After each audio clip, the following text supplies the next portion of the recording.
panibagong panghaharas ng China sa Pilipinas, umani na naman ang samot-saring komento mula sa mga netizens kung saan ayon sa iba ay duwag talaga umano ang Pilipinas dahil wala umano itong alam gawin kundi ang magprotesta at hindi kayang tapatan ng agresyon ng China. At ang panibagong agresyon na ito ay ang pagpapakawala ng China ng mga heat bombs o flare mula sa fighter jets nito upang gambalain ang pagpapatrolya ng Philippine Air Force sa airspace ng Scarborough Shoal na pasok sa exclusive economic zone ng Pilipinas.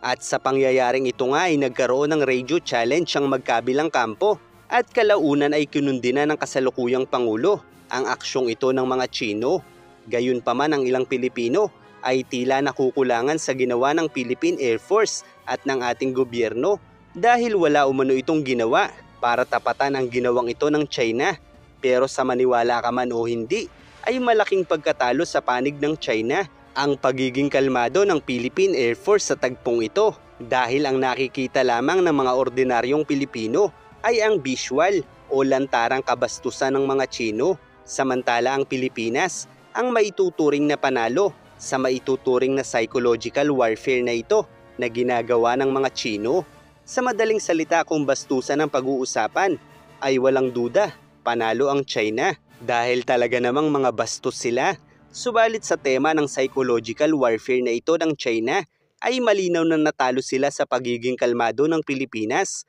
Ang ginawang ito ng China ay walang duda na isang psychological warfare laban sa Pilipinas, kung saan ang psychological warfare ay ang paggamit ng mga estratehiya at teknik upang manipulahin ang kaisipan, emosyon at pag-uugali ng kalaban o publiko sa layuning magdulot ng takot, pagdududa o pagkakahiwa-hiwalay at sa gayon ay makamit ang mga layunin sa pamamagitan ng impluwensya at hindi ng direktang pag-atake. Sa madaling salita ay walang intensyon ang China na direktang atakihin ang aircraft ng Pilipinas at gaya ng makikita sa video, ito ay nagpakawala ng mga flares sa gilid lamang ng ating eroplano at hindi sa mismong harapan nito, kaya't malinaw ang intensyon nito na takutin lamang ang ating Air Force sa tagpong ito dahil malinaw sa kanilang kaalaman na ang aircraft na ginamit ng Pilipinas ay walang mekanismo para makipagsabayan sa jet fighters nito dahil ito ay isang uri lamang ng cargo aircraft na idinisenyo sa pagpapadala ng mga kargamento para sa militar o rescue operation ng bansa. At malinaw rin para sa China na maraming Pilipino pa rin ang madaling madala ng emosyon base sa kanilang nakikita. Kaya't ang intimidasyong ito na ginawa ng China ay tiyak na inaasahan din nila na makapagdudulot ng kritisismo mula sa mga Pilipino para sa ating gobyerno at sa paraang ito ay maaaring mahati ang opinyon ng publiko na nagagamit naman ng China upang magbigay ng suporta sa kanilang mga naratibo. Kaya't sa madaling salita, bagamat natalo o nahulog sa psychological warfare ng China, ang ilang ordinaryong mamamayan ng bansang ito ay hindi naman sila nanalo laban sa ating sandatahan sa tagpong ito dahil ang kalmadong tugon ng Pilipinas sa tagpong ito ay lalo lamang nagpapalakas ng ating posisyon sa usapin ng international law habang nadadagdagan naman ang mga dahilan para makita ng mundo kung sino talaga ang nakasisira at nagiging banta sa kapayapaan ng rehiyong ito. At kung iisipin nating mabuti ay wala namang nasaktan sa pangyayaring ito. Kaya tama lang na hindi ito patulan ng mga Pilipino. Kaya naman maging ang Canada at Australia na nakaranas ng parehong intimidasyon mula sa China ay tanging diplomatic protest lamang din ang isinukli nila sa China dahil ito ang pinakaangkop na pamamaraan upang tugunan ang walang kasaysayang kabastusan ng China. Kaya't bagamat sa paningin ng ilang Pilipino ay natalo tayo ng China sa tagpong ito, ay nagkakamali sila. Dahil sa ilang Pilipino lamang naman umepekto ang psychological warfare na inilunsad ng China at hindi sa ating Philippine Air Force na may disiplina at mas malawak na kaalaman sa bawat pagsubok na kanilang nararanasan. Ang mga flares na pinakawalan ng China sa gilid ng aircraft ng Pilipinas ay idinisenyo bilang decoy o pamain mula sa mga heat-seeking device o missiles,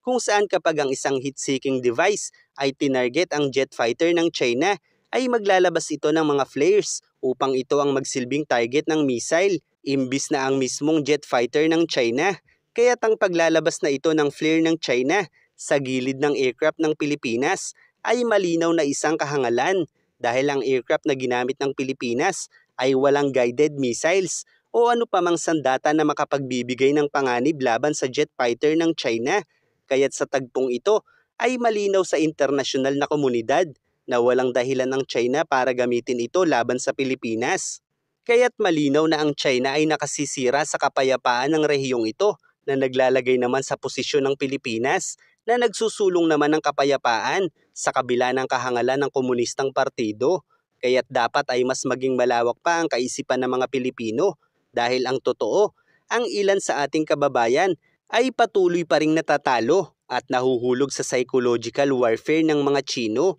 Kaya't imbis na China lang ang problemahin ng ating gobyerno, ay dumaragdag pa sa pasanin nila ang ilang mamamayang Pilipino na akala mo naman ay may magagawa para agarang palayasin ang mga Chino.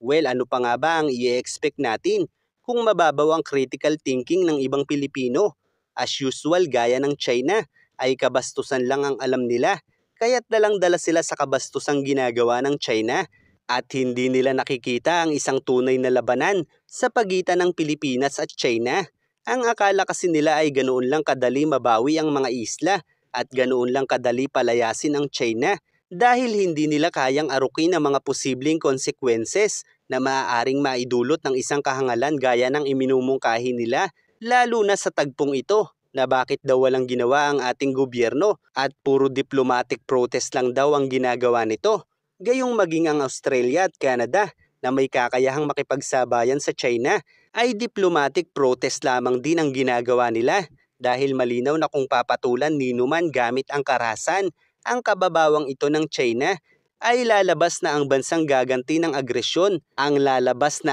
aang-anga. Dahil bagamat nakaiinis ang ginagawang ito ng China, ay malinaw naman na hindi ito maituturing na direktang pag-atake mula sa kanila, kaya't ang pagkundi na lamang sa ngayon ang pinakamagandang paraan upang ipakita sa buong mundo ang kababawang ginagawa ng komunistang partido. At sa maniwala ka man o hindi, ang patuloy na diplomasyang ipinapakita ng Pilipinas laban sa agresyon ng China ay nagdudulot rin ng malaking pagkabahala sa China dahil hindi sila nagtatagumpay sa kanilang psychological warfare na may layuning matakot tayo sa kanila at tuluyang pabayaan ang ating mga isla.